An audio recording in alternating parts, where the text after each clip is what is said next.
ہمارے ہاں اکثر لوگ انزائٹی اور ڈپریشن کا شکار ہوتے ہیں اور ہمیشہ انزائٹی اور ڈپریشن کو ہم ایک ہی بیماری سمجھتے ہیں، لیکن حقیقت میں ایسا نہیں ہے۔ انزائٹی ایک فیوچر میں رہنے والی بیماری ہے، اور جو ڈپریشن ہوتا ہے اس میں پیشنٹ ہمیشہ پاس میں رہتا ہے۔ انزائٹی میں ہوتا کیا ہے کہ پیشنٹ اس کو دل کی دھڑکن تیز رہتی ہے، ٹھنڈے پسینے آتے ہیں اور بے چینی رہتی ہے اور نیند نہیں آتی ہے، اور ہمیشہ اس کو مستقبل کا خطرہ رہتا ہے کہ اگر مستقبل میں ایسا کام کروں گا تو مجھے یہ خطرہ ہو سکتا ہے، مستقبل کا ڈر رہتا ہے۔ لیکن ڈپریشن میں پیشنٹ ہمیشہ پاس میں رہتا ہے، اس میں یہ سوچتا رہتا ہے کہ اگر میں نے ایسا کیا ہوتا تو ایسے اس کا نتائج ہوتے ہیں۔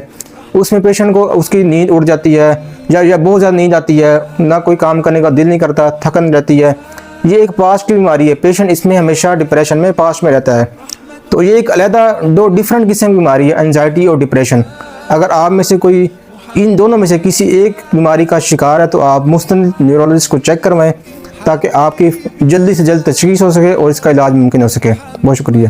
حبیبی یا محمد